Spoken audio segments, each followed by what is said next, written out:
여러분 안녕하십니까? 라디오 전망대 송유라입니다. 전라남도에서 어제 제주항공 여객기 참사 1주기 추모 사이렌 안내 문자가 2차례 발송됐습니다. 오늘 참사가 일어난 9시 3분에 추모 사이렌이 울릴 테니 경건한 마음으로 추모를 해달라라는 문자였는데요. 네, 벌써 1주기가 됐습니다. 오늘 10시에는 무안공항에서 유가족과 정치인들이 참석한 1주기 공식 추모식이 열렸는데요. 이재명 대통령은 오늘 참사 관련해 사죄했습니다. 항공철도 사고조사위원회 독립성과 전문성 강화, 그리고 여객기 참사의 원인 규명, 유가족 종합 지원을 약속했는데요. 무려 179명이 사망한 사회적 참사가 발생한 지 1년이 지났지만 사고 원인조차 밝혀지지 않고 있습니다. 참사 관련 책임자는 아직 한 명도 처벌받지 않고 있는데요. 새가 날개에 끼어서 착륙을 못하고 있다. 유언이라도 해야 하나. 라는 문자를 남기고 돌아오지 못한 수많은 희생자들. 그리고 이들과 일상을 나눴고 그 일상 속에서 아직 전하지 못했던 사랑과 화해를 이제는 가슴 깊이 묻어야 하는 유가족들의 마음이 더 깊은 한이 되기 전에 국가가 해야 할 일은 명백합니다. 신속 정확한 원인 조사와 책임져야 할 사람이 책임지는 것, 그리고 다시는 이런 재앙이 발생하지 않도록 하는 겁니다. 오늘 라디오 전망대에서 12.29 제주항공 참사 1주기를 맞이해서 유가족과 잠시 후에 이야기 나눠보겠습니다. 그리고 뉴스 브리핑, 이슈책, 보정 소식까지 함께하겠습니다. 잠시 후에 뵙죠.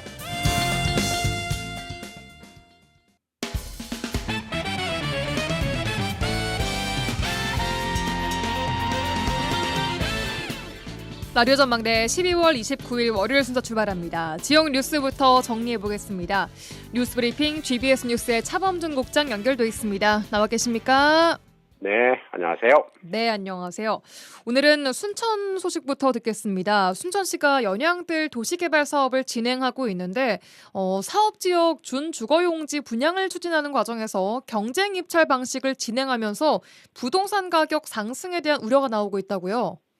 네, 사업 시작부터 개발 지연으로 토지 보상비가 급증했다는 논란 속에 시작된 순천시 연양뜰 도시개발 사업이 본격화되면서 이번에는 경쟁 입찰 방식의 토지 분양이 논란이 되고 있습니다. 네. 최근 순천시는 연양뜰 개발 지역에 준주거용지를 시작으로 토지 분양을 진행하고 있는데 이 분양 방식을 분양가를 높게 써낸 사람에게 토지를 낙찰하는 경쟁 입찰 방식을 적용하고 있습니다. 예. 지역 일부에서는 순천시의 경쟁 입찰 토지 분양 방식이 토지 가격 상승과 부동산 투기를 부추길 수 있다는 우려와 함께 한 명이 여러 필지에 동시에 입찰할 수도 있고 또 인접 토지와 추가 필지까지 낙찰받을 수 있도록 허용한 구조가 이른바 돈 많은 사람에게만 유리한 분양이라는 비판이 나오고 있습니다. 예. 부동산 업계에서는 해당 방식이 실수요자보다 자금력이 풍부한 사람 또는 투기를 염두에 둔 사람이 절대적으로 유리해지는 방식이고 특히 한 사람이 여러 필지를 동시에 입찰받을 수 있는 분양 구조가 경쟁을 자연스럽게 만드는 것이 아니라 과도하게 부추기는 장치로 작동할 수 있다는 분석도 나오고 있습니다. 네. 일부 주민들은 개발이 진행 중인 연양뜰은 순천시가 시민의 토지를 매수해 확보한 공공자산이기 때문에 누가 더 비싸게 쓰느냐에 따라 토지를 배분하는 경쟁 입찰 방식은 적절하지 않다며 이는 공공개발 취지에 어긋난다는 주장입니다. 네, 이런 사업 과정에서 매입비보다 분양 가격이 좀 높아지는 구조는 어쩔 수 없는 것 같기도 한데 경쟁 입찰 방식 진행에 대한 순천시의 입장은 어떻습니까? 네, 지역 일부 부동산 전문가들은 순천시가 시민의 땅을 수용해서 개발한 뒤 다시 시민에게 최고가로 되파는 구조라면 이는 공공개발이라고 보기 어렵다는 입장입니다. 네. 결국 최고가, 경쟁 입찰 구조가 논란이 되고 있는 셈인데 순천시는 분양 가격을 기준으로 감정평가 금액을 적용하고 있고 감정평가 금액은 입지나 용도, 지역, 개발 가능성, 또 주변 시세 등 객관적인 요소를 반영한 가격이라는 입장입니다. 예. 하지만 이번 경쟁 입찰 토지 분양과 관련해 지역 일부에서는 토지 감정평가가 개발 이유를 기준으로 산정된 금액이라는 점에서 이미 도로나 기반 시설, 용도 변경 등 개발 효과가 반영된 가격이라면 그 자체로도 충분히 시장 가치가 담긴 금액이라는 입장입니다. 예. 결국 토지를 분양받는 입장에서는 이미 시장 가치가 반영된 금액을 최저선으로 두고 다시 경쟁 입찰을 통해 가격을 끌어올리는 방식은 지자체가 추진하는 공영개발 방식에 바람직하지 않다는 지적입니다. 네. 이 지역 일부에서 경쟁 입찰 분양 방식에 대한 투기 우려 논란에 대해 이 순천시 관계자는 연양뜰 도시개발 사업의 분양 절차는 이 두 번의 경쟁 입찰을 진행한 후에 일반 입찰을 진행할 수 있다는 규정에 의거해 현재 관련 절차대로 입찰을 진행하고 있다는 입장입니다. 네. 이 결국은 경쟁 입찰 방식을 진행할 수밖에 없는 상황이라는 것인데 이 정부가 자치단체가 부동산 투기를 억제하는 수단으로 분양을 추진할 경우 그 자율성을 인정하는 방향으로의 이 공공개발 사업의 분양 방식에 대한 제도 개선도 필요해 보입니다. 네, 도시개발에서 사업 시행자의 이익 대신 공공재나 또 시민들에게 편익을 높이는 방식의 사업 방식이라면 전향적인 제도 개선이 필요해 보입니다. 다음 소식 듣겠습니다. 여수시의 1인 가구가 급증하면서 이에 대한 대책 마련이 시급하다 이런 지적이 나오고 있어요. 네, 최근 여수시 의회에서 여수시의 인구 구조의 변화의 핵심 문제로 급증하고 있는 1인 가구 실태에 대한 문제점이 거론되고 신속하고 적극적인 정책 대응을 촉구하는 목소리가 나왔습니다. 예. 여수시 의회 문갑태 시의원은 여수시의 인구 감소가 지속되고 있는 가운데 10가구 중 무려 4가구가 혼자 거주하는 1인 가구라며 올 11월 말 기준 여수시 전체 12만 7,537세대 중 1인 가구가 5만 3,280세대로 전체의 41.78%에 달한다고 밝혔습니다. 네. 이 문의원은 이제 1인 가구가 여수시 도시 구조의 주류 가구 형태가 됐음을 보여주는 분명한 지표라며 고령층의 고독사 위험이나 청년층의 정주 문제 등 세대별로 겪는 어려움은 다르지만 모든 세대에서 1인 가구가 증가하는 문제에 대한 전 세대적인 전략이 필요하다고 주문했습니다. 네. 이 문갑태 의원은 1인 가구 증가는 단순히 가구 형태 변화를 넘어 여수 지역의 고령화나 농어촌 지역 소멸과 결부되어 있고 노인 빈곤이나 고립 심화, 재정 부담 등 사회적인 과제를 안고 있다고 주장했습니다. 네, 1인 가구 비율이 이미 40%를 넘어섰고 문제는 앞으로 더 늘어날 것이라는 건데 1인 가구 맞춤형 시책이 이제는 좀 나와야 하지 않을까 싶습니다. 어떻습니까? 네, 1인 가구 구성 비율이 늘면서 지역의 가장 이슈가 되는 사회 문제가 고령층의 1인 가구 거주자의 고독사 문제나 홀로 사는 청년 세대의 정주 환경 악화가 꼽히고 있습니다. 네. 여수시의회 문갑태 시의원은 지난 2021년 여수시 1인 가구 지원 조례를 제정했지만 2025년 기준 인구 관련 165개 사업 중 1인 가구 단독 대상 사업은 한 건에 불과하고 또 간접 대상까지 포함해도 불과 5건에 불과하다며 여수시의 정책적 공백이 매우 큰 상황이라며 여수시 집행부를 비판했습니다. 네. 해당 의원은 여수시가 1인 가구 지원센터를 설립해 현재 7개 부서에 분산된 관련 사업을 통합하는 컨트롤 타워가 필요하다고 주문하고 각 부서에서 관리하고 있는 사업을 통합하고 고립 가구 발굴이나 또 상담, 주거, 건강, 생활 안전을 아우르는 통합 서비스 체계를 신속히 갖춰야 한다고 주문했습니다. 예, 알겠습니다. 오늘 여기까지 듣겠습니다. 뉴스 브리핑 GBS 뉴스의 차범준 편집국장과 함께했습니다. 고맙습니다. 네, 고맙습니다.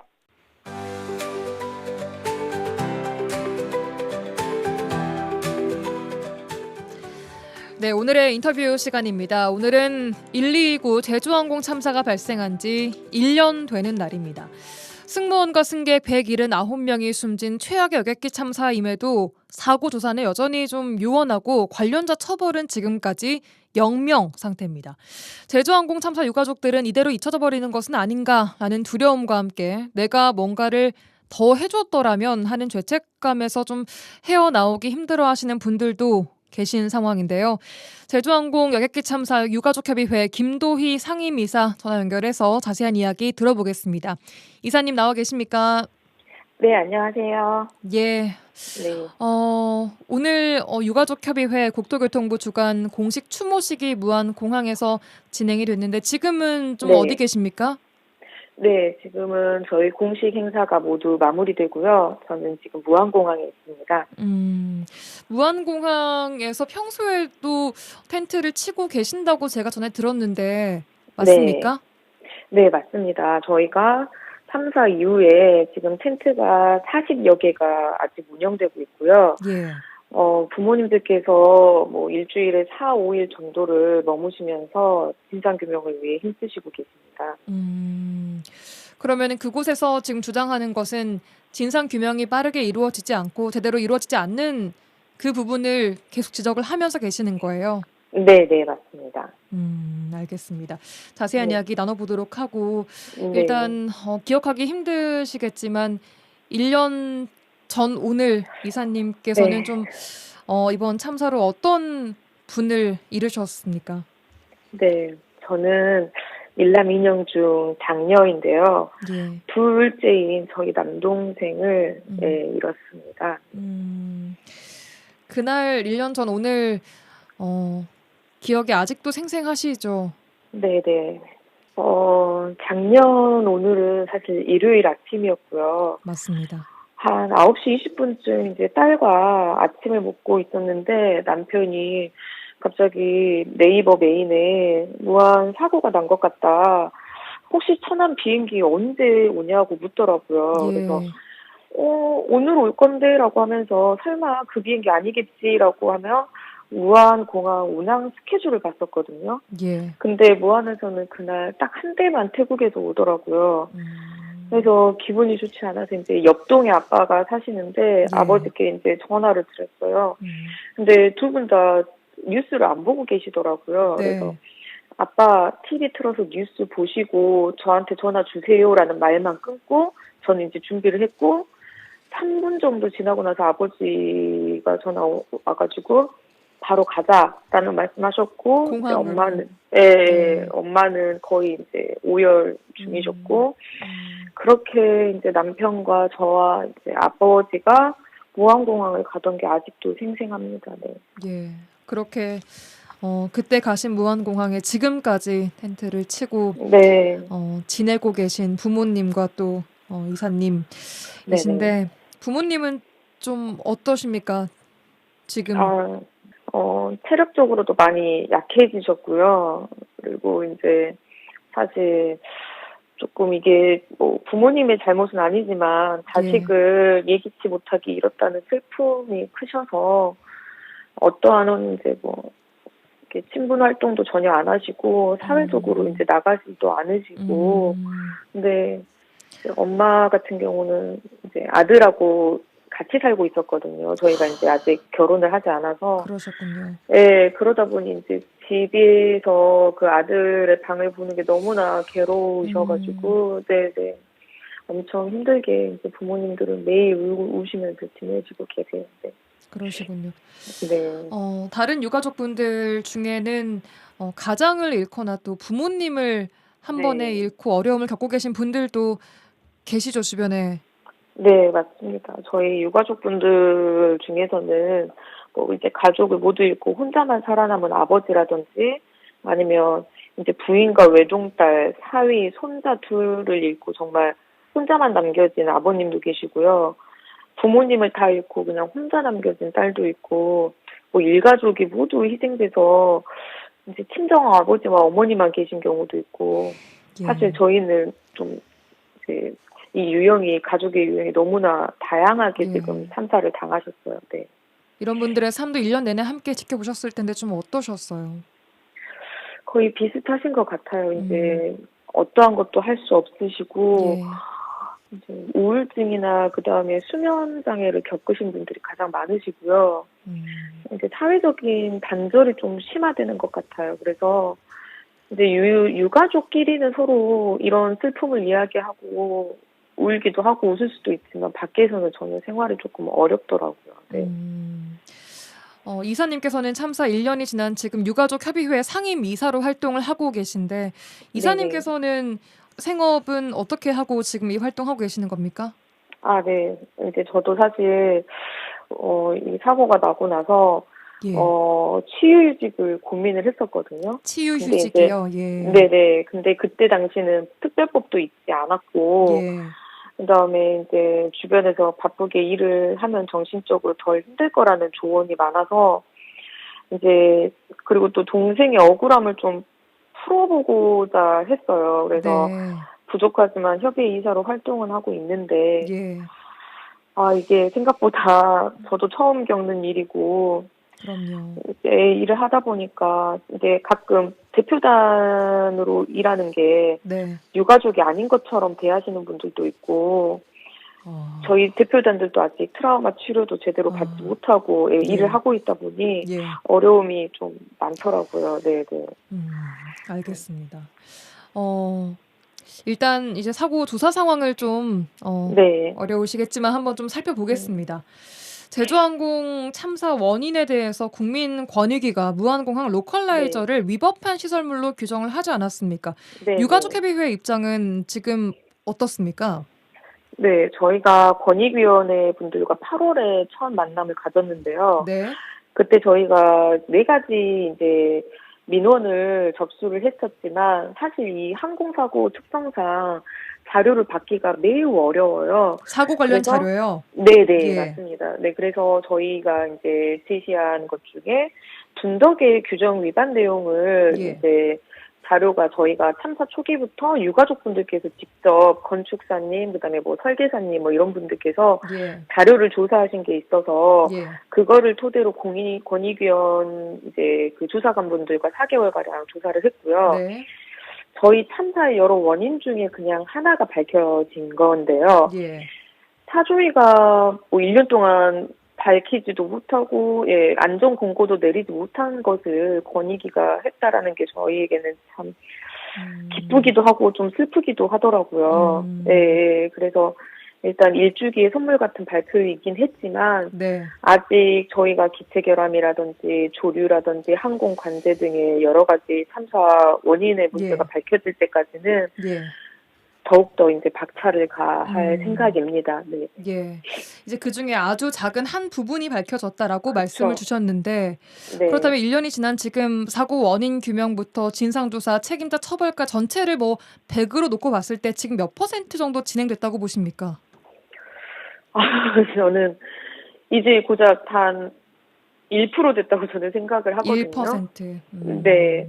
뭐 저희가 지금까지 사조위나 경찰로부터 받은 자료는 0건이고요. 그다음에 뭐 책임자 처벌 0건, 뭐 그다음에 뭐 저희가 할 수 있는 게 전혀 없다 보니 권익위에서 내놓은 이 규정 위반 사실만이 유일한 정보더라고요. 네네. 그래서 아직 가야 할 길이 먼 것 같습니다. 네. 이건 100 중에 1에 불과하다. 네. 예. 왜 그렇다고 생각하십니까? 지금 이렇게 늦어지고 있는 이유 가장 큰 원인이요. 일단 저희가 지난 20년 동안 항공 사고가 이렇게 크게 난 적이 없다 보니 항공철도사고조사위원회 즉 한철이라고 하는 기구가 있긴 했지만 뭐 전문성을 갖춘다든지 아니면 국토부 산하에서 독립되어서 운영된다든지 이러한 시스템 구조를 갖추지 못했었어요. 그러다 보니 저희 참사도 사실은 국토교통부가 관할하는 공항에서 일어났는데 그거를 국토교통부 소속 산하인 사조위가 조사를 하고 있는 거죠. 그러니까 항철위와 사조위는 같은 말인 거죠, 지금? 네, 맞습니다. 네, 그래서 그렇게 조사를 하다 보니 셀프 조사, 그리고 밀실 조사, 그리고 국토부의 과오를 덮어주는 조사라는 오해가 생기고 유가족들이 불신하게 되다 보니 이렇게 지금 수사가 지지부진한 것 같습니다. 네. 그러니까 가장 논란이 되고 있는 것이 지금 이 조사의 공정성입니다. 그렇죠. 네. 항철위는 참사 원인 그 공식 중간 발표를 유가족 측에서는 이거 중단하라 이렇게 요구를 하고 있습니다. 조사 맞습니다. 과정 중간 브리핑 내용을 좀 보니까요. 조종사가 조류 충돌 직후에 화재가 발생한 오른쪽 엔진이 아닌 정상 작동한 왼쪽 엔진을 끄고 연료를 차단했던 정황이 있다라는 내용이었거든요. 이거에 대해서 지금 유가족 측에서는 어떤 걸 문제 삼고 있습니까? 지금 항철이가 5월에 엔진 분석을 하러 프랑스로 갔다가 이제 7월에 저희에게 그 엔진 조사 결과를 발표한다고 해서 준비해서 가져온 게 고작 조종사 실수로 엔진을 잘못 껐다라는 단 한 문장이었는데요.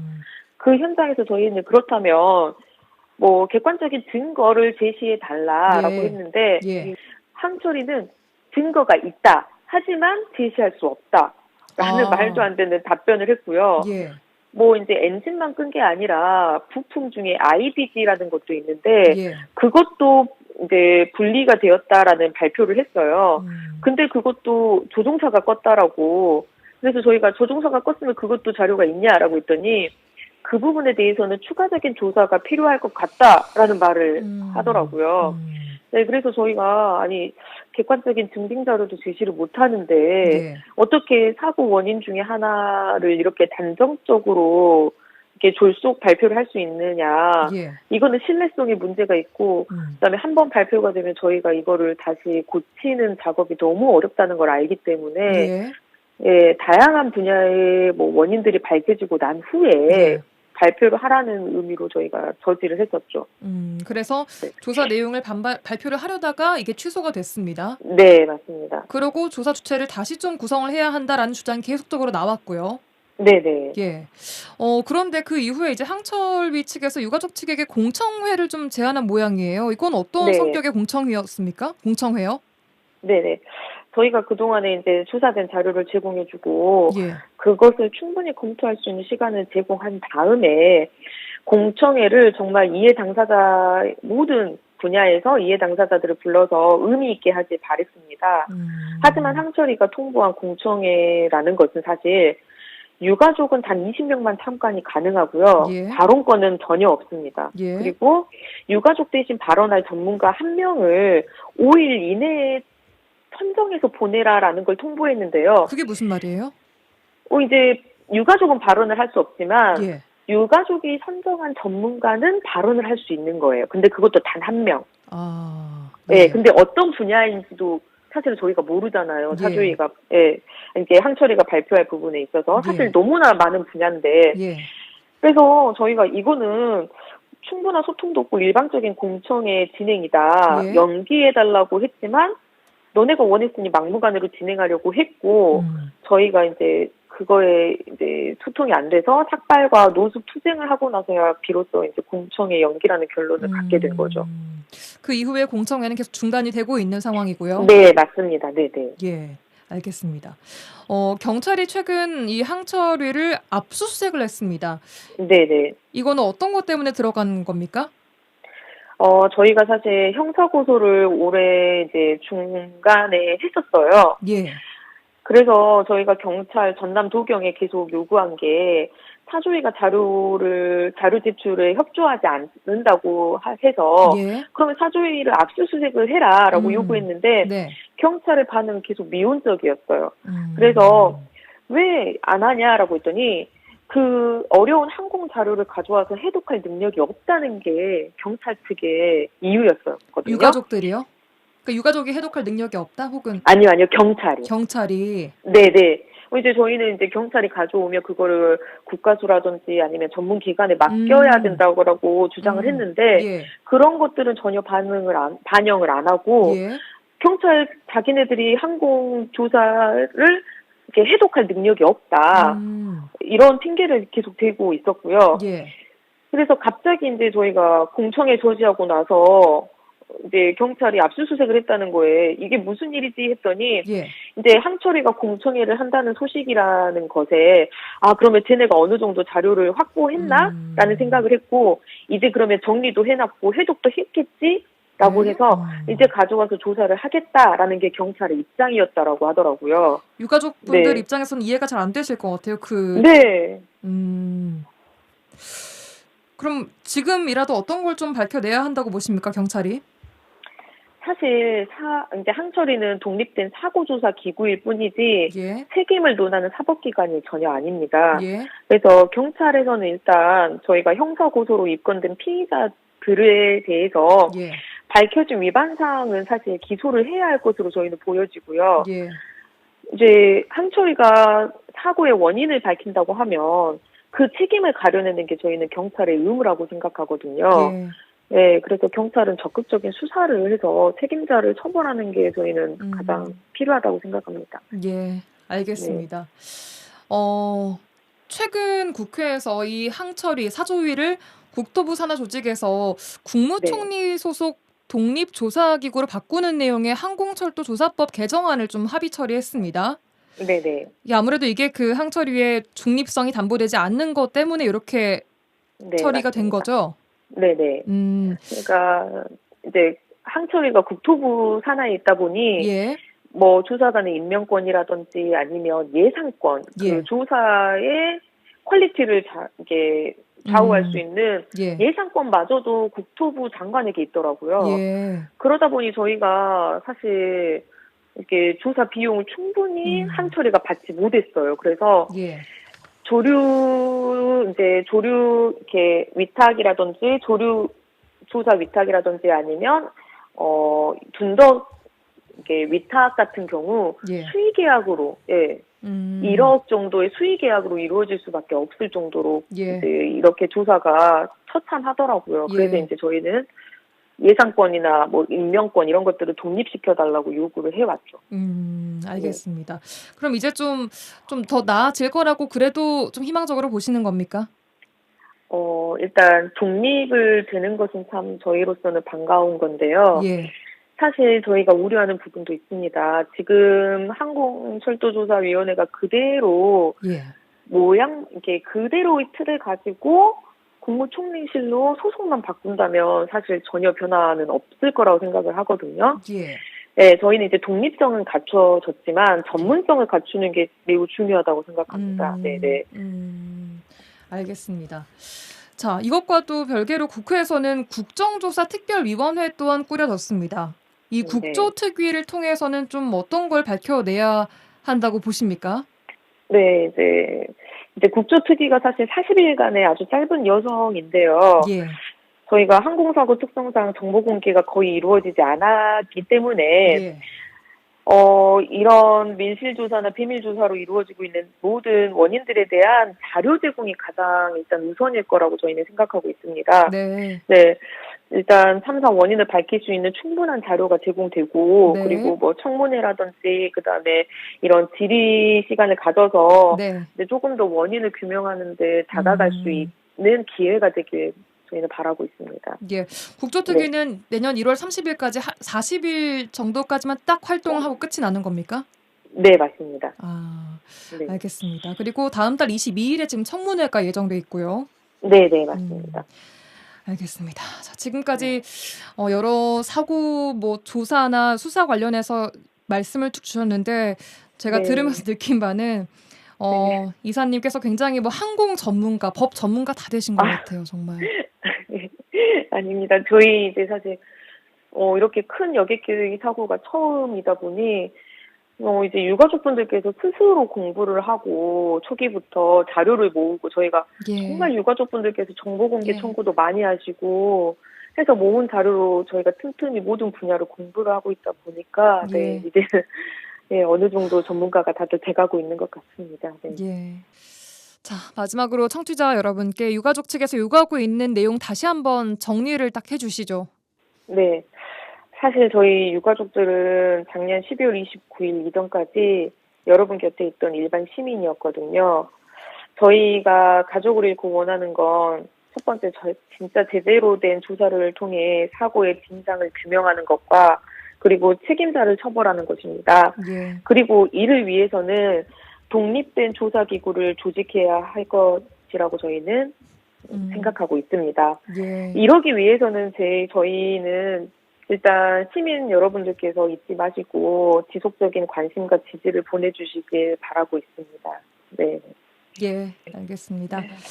자, 오늘 일주기를 맞이해서 유가족협의회 김도희 상임이사와 함께 이야기 나눠봤는데요. 오늘 힘든 시간 와중에 시간 내주셔서 다시 한번 진심으로 감사드리겠습니다. 네, 감사합니다. 예, 제주항공 여객기 참사 유가족협의회 김도희 상임이사였습니다.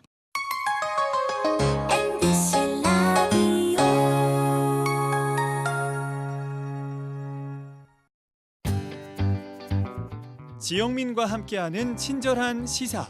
여기는 여수 MBC 송유라의 라디오 전망대입니다.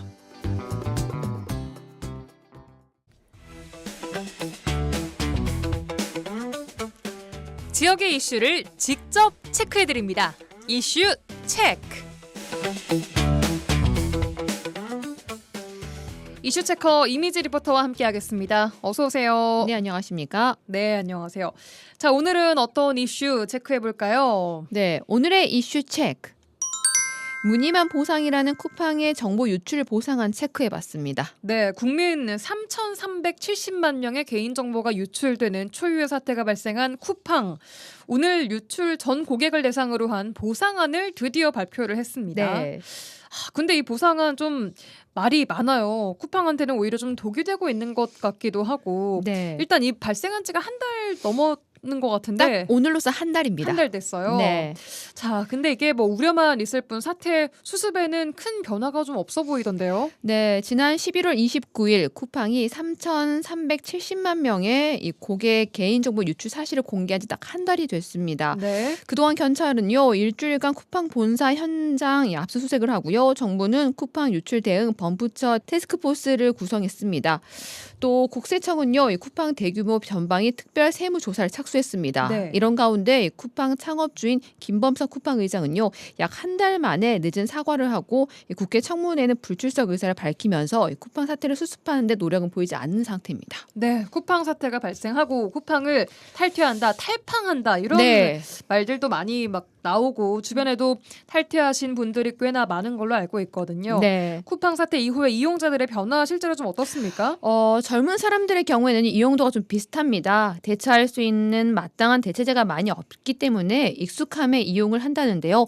반면 나이대가 올라갈수록 사태 이후에 이용을 아예 하지 않는다는 시민이 많았습니다. 또 사태가 심각한 만큼 피해 소송에 참여한 경우도 있었습니다. 똑같이 했습니다. 개인정보 이미 다 털렸는데 뭐 상관이 없어서 다른 뭐 KT도 터졌고 통신사도 다 터졌는데 쿠팡도 터졌다 봤자 뭐 똑같지 않나 이런 생각. 조금 미덥지 않기는 한데 그래도 대기업이니까 그냥 뭐 크게 문제 있을까 싶어서 그냥 쓰고 있습니다.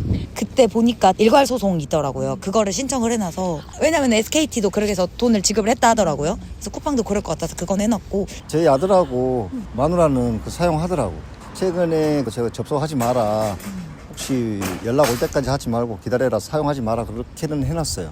그냥 뭐 잘 안 쓰게 되는 것 같아요. 믿음이 사라졌다기보다는 좀 스스로 자제하려고 하는 것 같은데 그냥 그거 분위기상 안 쓰자 하는 분위기에 약간 휩쓸리는 그런 것도 있는 것 같아요.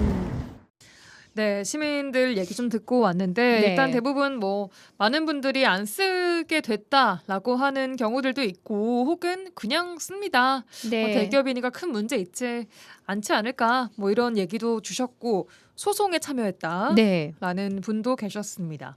자, 오늘 쿠팡이 발표한 보상안 좀 자세히 내용을 좀 볼까요? 1인당 5만 원 네. 구매 이용권을 지급한다고 발표를 했어요. 네, 쿠팡은 최근 개인정보 유출 사고에 대한 책임을 통감하고 고객 신뢰를 복원하기 위해서 1조 6,850억 원 규모의 이 고객 보상안을 시행한다고 밝혔습니다. 네. 개인정보가 유출된 회원이라면 탈퇴 회원까지 모두에게 똑같이 지급하는 방안인데요. 네. 구매 이용권 사용은 문자를 통해 안내할 예정이고요. 내년 1월 15일부터 고객들에게 지급해서 상품을 구매할 때 적용할 수 있도록 예정입니다. 네, 이번 보상안이 국내 기업의 개인정보 유출 사고 가운데 역대급 피해 보상이다라는 말이 나오는 반면 이용자들이 체감하는 그 느낌은 보상 체감은 그렇게 크지 않다고요. 네, 그 5만 원 상당의 구매 이용권을요 한 번에 사용할 수는 없습니다. 그래서 무늬만 보상이라는 소리가 나오는 건데요. 아니 이게 5만 원 이용권이면은 쿠팡에서 물건을 사는데 5만 원을 쓸 수 있다. 이게 아니에요? 이게 아닙니다. 이 이용권이요. 쿠팡 5,000원, 쿠팡 이츠 5,000원, 쿠팡 트래블 2만 원,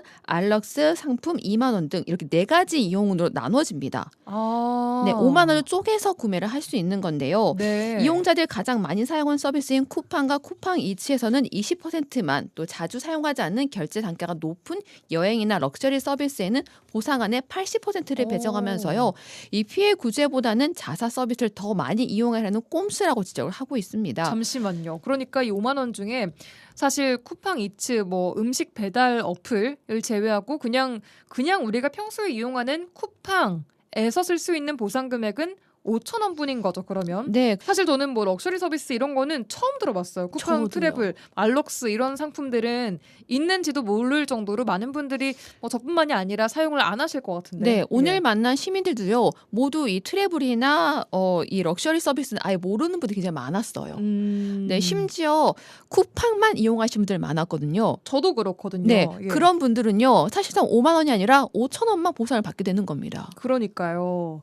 그러니까 사실상 5만 원이 아닌 5,000원 보상이다라고 체감이 될 수밖에요. 네, 맞습니다. 그러면은 이게 뭐 보상을 받기 위해서는 돈을 더 써야 한다. 이건 무슨 말이에요? 그러니까요, 이용자들이요, 5천 원짜리 배달 음식 없잖아요.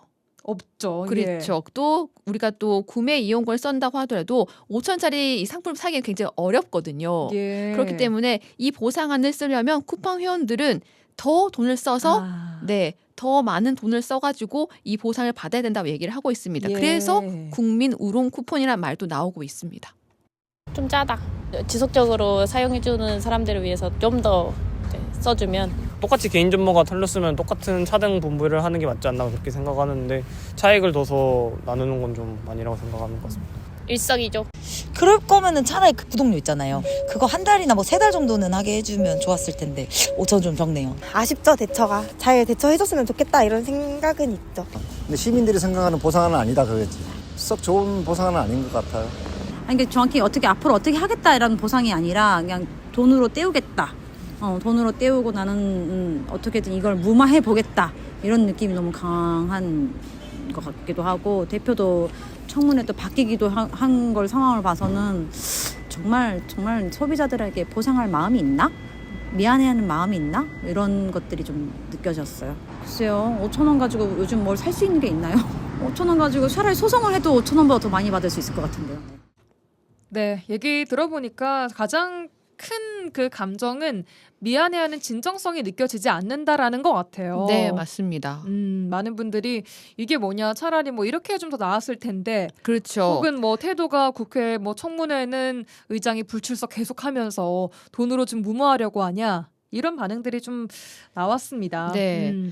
자, 일단 이 5만 원 보상에 대해서 한국소비자단체협의회에서도 쿠팡의 면피용 배상안을 거부한다라는 성명서를 냈다고 하죠. 네. 또 중대한 개인정보 유출 사태의 책임을 축소하고 여론 무마용 이벤트로 변질시키는 것에 소비자 권익 측면에서 강하게 비판을 한다라는 좀 보도가 나왔습니다. 네, 또 전문가들도 비슷한 입장입니다. 쿠팡, 트래블이나 알럭스는 이용하는 사람이 적은 편인데 여기에 이용 금액을 나눈 것은 고객의 편의 관점이 아니라 이 쿠팡 이용 고객을 늘리고자 하는 마케팅적 관점에서 내놓은 것이라 보인다고 지적했습니다. 아, 이게 오히려 마케팅적이다 너무. 그렇죠. 예. 또 현금이나 현금성 동일 가치의 보상이 아닌 이상 이는 피해 회복 아니라 강제 소비에 불과하다면서요. 이마저도 매출 확대를 통해서 손해를 보지 않겠다라고 해석할 수 있다고 전했습니다. 네. 어제 쿠팡 홈페이지에서 김범석 의장의 사과문이 좀 올라왔더라고요. 네, 맞습니다. 이 사과문에서요. 무엇보다 사과가 늦었다.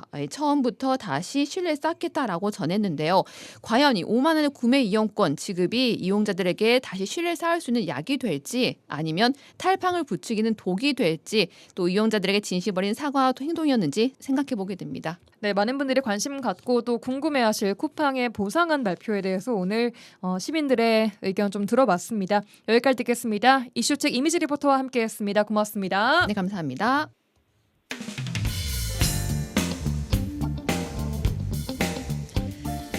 네, 한 주간 도정 소식 들어보는 시간입니다. 전남도 대변인실 박하정 홍보기획팀장 연결되어 있습니다. 팀장님 나와 계십니까? 예, 안녕하세요. 네, 안녕하세요. 자, 첫 소식입니다. 전남도가 송년 기자간담회를 가지고 민선 7, 8기 주요 성과와 함께 2026년 도정 방향을 좀 제시를 했습니다. 그 내용부터 정리를 해주실까요? 네, 지난 23일 전남도청에서 열린 송년 기자간담회에서 전남도는 지난 7년간의 도정 성과와 함께 전남 대부흥 비전과 2026년 도정 방향을 발표했습니다. 네. 지난 민선 7, 8기 동안 우리 전남도는 재정과 산업 전반에서 의미 있는 성과를 쌓아왔는데요. 국고 예산은 사상 처음으로 10조 원을 넘어섰고 2차 전지와 에너지 분야를 중심으로 대규모 투자 유치가 이어지는 등 미래 산업 기반도 단계적으로 마련했습니다. 예. 네, 이제 우리 전남도는 이러한 성과를 토대로 2026년을 새로운 도약의 시점으로 삼고 있습니다. 예. AI와 에너지를 중심으로 산업구조 전환을 본격화해서 재생에너지 기반을 확충하고 데이터 센터와 차세대 전력망을 연계해서 산업 생태계를 구축할 계획입니다. 예. 또 과학기술과 미래 산업을 결합한 성장 전략도 추진하는데요. 예. 인공태양 연구시설과 우주항공산업, AI 기반 농수산업 혁신을 통해서 지역산업 전반에 고부가가치화를 도모하고 함께 성장하는 구조를 만들어 나갈 계획입니다. 네, 알겠습니다. 2026년 도정 방향까지 좀 정리를 들어봤고요. 다음 소식입니다. 최근 발표된 지역 소득 통계에 따르면 전남의 경제가 크게 성장을 했다고요. 관련 내용 자세히 들어볼까요? 예, 지난 23일 국가데이터처가 발표한 2024년 기준 시도 지역소득을 분석한 결과 전남의 지역 내 총생산이 크게 늘면서 1인당 총생산은 전국 4위, 1인당 개인소득은 전국 8위를 기록했습니다. 네. 1년 동안 지역에서 새롭게 창출된 부가가치의 합을 의미하는 지역 내 총생산의 증가는 전남의 경제 체력이 한 단계 올라섰음을 보여주는 의미 있는 변화인데요. 네. 이러한 변화는 그동안 전남도가 꾸준하게 추진해온 정책 방향과도 맞닿아 있습니다. 출생 기본소득과 주거 지원, 공공기관 유치, 창토기업 육성 등을 통해서 지역에서 만들어진 소득이 다시 지역 안으로 소비와 생활로 이어지는 구조를 차근차근 만들어 왔는데요. 예. 전남도는 앞으로도 도민이 체감하는 소득과 삶의 질을 함께 높이는데 정책 역량을 집중해 나가겠습니다. 네, 알겠습니다. 다음은 고향사랑기부제 관련 소식입니다. 연말을 앞두고 전남의 고향사랑기부 목표액이 조기 달성됐다고요?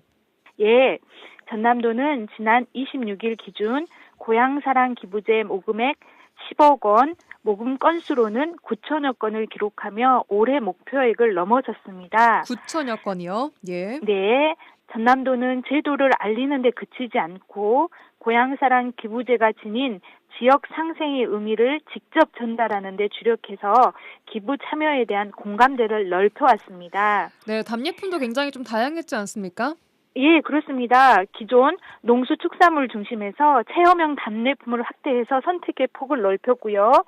최랑도민과 전남 사랑의 서포터즈의 자발적인 홍보, 지역 행사와 향후의 현장에서 안내 활동 역시 기부 참여 확대에 힘을 보탰습니다. 예, 이러한 흐름을 이어서 고향사랑 기부제가 안정적으로 정착되도록 제도를 지속적으로 보완하고 기부금이 지역 주민의 복리 증진 사업에 투명하고 효과적으로 활용되도록 전남도는 계속해서 관리해 나가겠습니다. 예, 알겠습니다.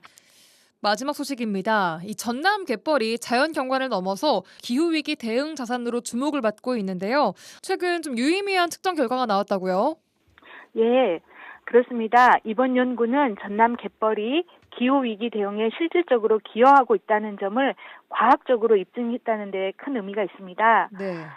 전라남도 보건환경연구원이 신안 갯벌을 대상으로 측정한 이산화탄소 흡수 능력 연구 결과에 따르면 전남 갯벌은 하루 평균 약 528톤의 이산화탄소를 흡수하는 것으로 나타났습니다. 예.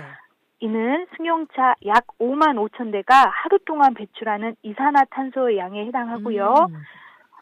배출권 거래 가격을 적용하면 하루 약 554만 원의 경제적 가치로 환원이 됩니다. 예.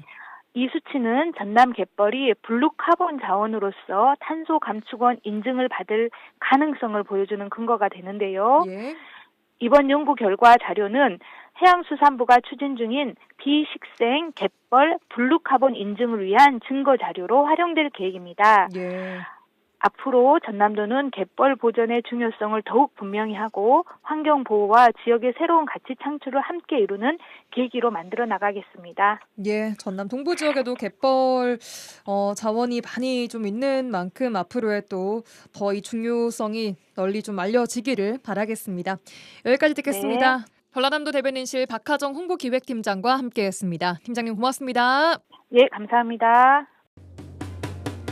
라디오 전망대가 12월 29일 월요일에 준비한 내용은 여기까지입니다. 내일 돌아오겠습니다. 구성 이선화, 연출 송미라였습니다. 고맙습니다.